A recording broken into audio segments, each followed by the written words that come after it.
The new Edelrid Pinch is here. My name is Ian, and join me as I share with you my thoughts on Edelrid's new assisted braking belay device. A quick disclaimer before we get started. This video is not sponsored.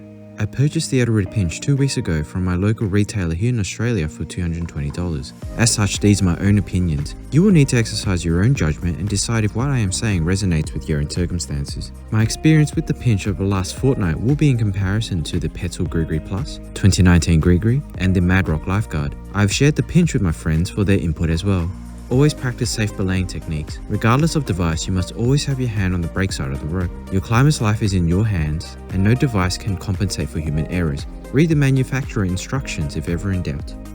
With that out of the way, let's get started with the unboxing. On the front of the box, you will find basic specs. We will talk about the weight towards the end of this video. The main thing we're paying attention to is the rope compatibility. The Pinch is rated to take 8.5 to 10.5mm dynamic single ropes. It's pretty common today to see ropes in the mid to low 9mm range. For our performance testing, I've used ropes from 9.2 up to 10.2mm. On the back of the box is the product description. The Pinch is an assisted braking belay device. I cannot stress this enough, these are not automatic braking devices. Keep your hand on the brake rope at all times. With functionality, the Pinch can be used for lead and top rope belaying. What sets the Pinch apart from competitors is that Edelrid officially allows you to use the Pinch as a top belay device for multi-pitch climbing. The Pinch can also be used for single rope rappelling with some nifty features we will demonstrate later. Finally, a correction notice has been issued and the Pinch is not to be used in any rope access work. Moving along, we have our Pinch, the instruction pamphlet inside the box, and more importantly, there is a correction notice. The correction notice states the Pinch is only certified for EN 15151-1 for use only in sports such as climbing and mountaineering. On the back of the instruction pamphlet is a screw with blue thread lock. This is to permanently disable the anti-panic feature. To install this, you will need a 2mm hex key. Looking at the Pinch itself, you will see the big silver button. This is the opening push button, and you must press this every time to open the device. There's been a lot of discussion online about the safety of this, which we will discuss shortly. You will also find markings for how to correctly load the device, as well as the compatible rope diameters and the EN certification. The front of the Pinch is very unique. Edelrid encourages you to run the rope in line and out the front of the Pinch instead of to the side to get more friction. The front of the Pinch has a hardened steel groove like you would find on a tubular belay device, and this provides extra friction. The biggest benefit is the rope has less tendency to twist when running inline when compared to say the Grigri, where it's common practice to run the rope to the side for more friction. On the left side is the releasing lever. I've got a lot of positive feedback about the lever, which we will discuss later in the rappelling section of this video. I really like how smooth the initial release is compared to a sudden on-off feeling compared to my other devices. The Pinch is a well-built product. Handling the Pinch lets you know you are dealing with a precision machine device. The thought process and refinement are evident, and I love it. Let's talk about the opening push button. Edelrid are proud of their innovation, allowing the Pinch to be directly connected to your belay loop. The main benefit is one less weak link in the safety chain by eliminating a carabiner that has potential to be cross-loaded. This is achieved by using a side plate that will snap shut and can only be opened by pressing the push button. The question I've seen everywhere has been, how secure is the button and the side plate? My partner is tied in and loaded into the device. But don't worry, he's just standing on the ground out of shot. No Allens were harmed in the making of this video. In order for you to directly connect the Pinch to your belay loop, you must start sideways and then rotate the Pinch into position. So to open the Pinch, you must do the reverse. The first safety point is how the button works. The button is on a pivoting mechanism, and so you can only depress it around the top right corner of the button. This doesn't eliminate a freak situation, but it does significantly reduce the chances of a random successful button press. The next step is to rotate the side plate to open the device. Pressing the button does not automatically release the side plate. The last step is to rotate the Pinch sideways. The side plate has an extra ridge at where the belay loop is. The ridge butts up against the belay loop so that whenever the Pinch is pulled, the belay loop itself will physically prevent the side plate from being able to move at all. I have used the Pinch in single and multi-pitch climbing, and there have been no issues to cause concern. Once I show my friends how the mechanism works, the queries are quickly dispelled and it becomes a trivial point. Let's now talk about lead belaying. We all want to know, does it belay like a tubular device, or is it any better than the Grigri? My short answer is no, it's about the same as a Grigri. The Pinch being a new device is unforgiving if it senses tension between the climber's rope and brake strand. Your technique for feeding slack is crucial. Make sure that your first movement is to bring the brake hand up with an arm's worth to eliminate the rope tension. From there, push the rope in as you pull the rope out to pay slack. If you've ever belayed with the Edelrid Eddy, this will come very naturally to you. To test belaying performance, we've had a range of ropes from 9.2 up to 10.2 millimeters. Paying fast rope by defeating the cam was indistinguishable across all our devices. The difference is trying to pay small progress slack. Paying up progress slack to keep up with the climber's progression is where the pitch falls behind. For the best belaying experience, we found 9.2 to 9.4 millimeter ropes were sublime in the pinch. These skinny ropes made the pinch behave like a tubular for any kind of slack demand. We didn't have any problems catching falls on skinny ropes. Most climbers would have a mid-range rope, and we believe rope diameter is less of a factor.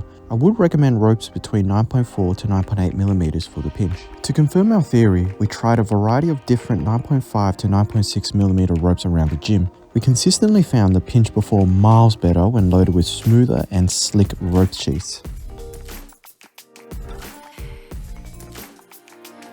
Having the chance to belay back-to-back with the Grigri, Grigri Plus and the Lifeguard, you will definitely notice that the pinch is a bit more on the grabby side.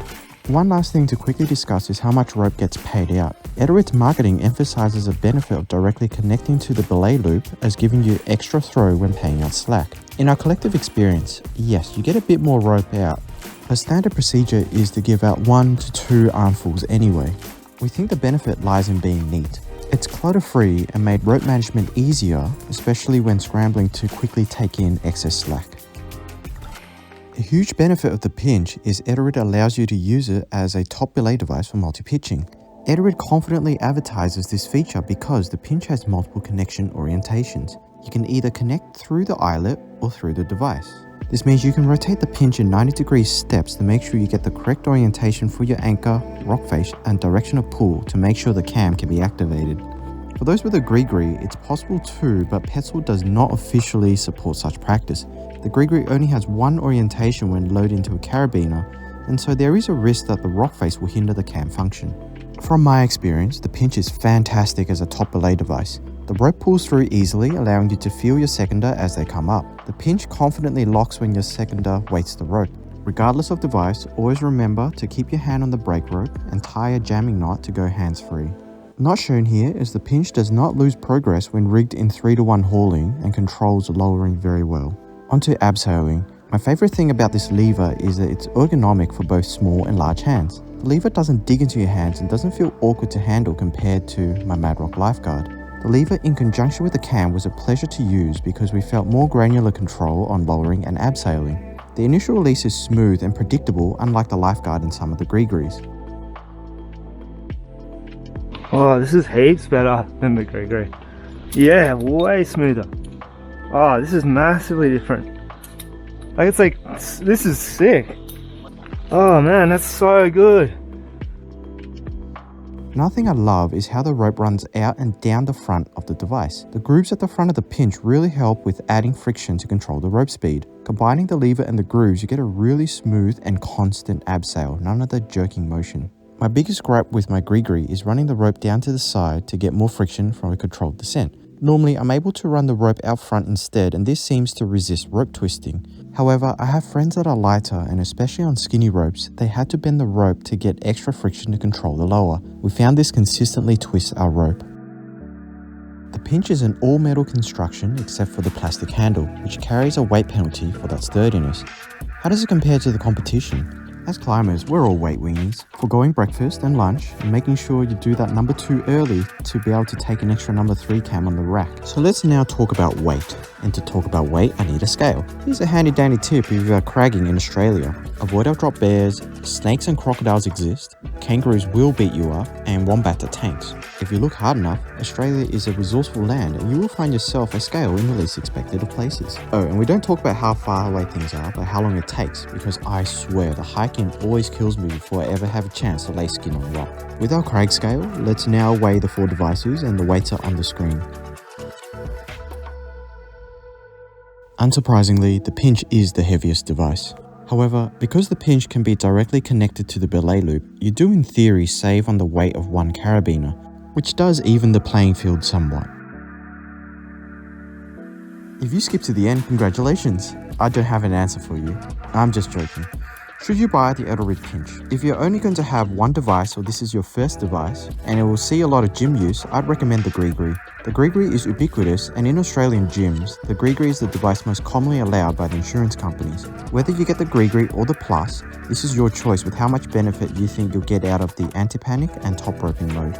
If you already have a Grigri, the Pinch would make an excellent second device. For me, the Pinch has many positive features and I've made it my dedicated outdoor device. The Pinch is well constructed and its versatile features give me confidence to take it everywhere. The weight doesn't bother me because the user experience makes me want to keep getting outside to use it more.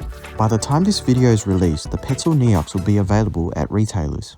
I won't regret purchasing my Pinch because the innovation feels like I have bought into the next generation and not just an iteration of a product line. I have deliberately ignored costs because as a critical safety device, I don't want to be making compromises to save on costs. At the time of purchase, the Pinch was cheaper than the Grigri and especially the Grigri Plus. Thank you, dear viewer, for surviving and joining me today on my thoughts on the new Edelrid Pinch. A big thank you to Alan, Almar, Tanny and Stuart for helping me make this video possible. Chuck me a thumbs up and feel free to post your comments below. Have a great day.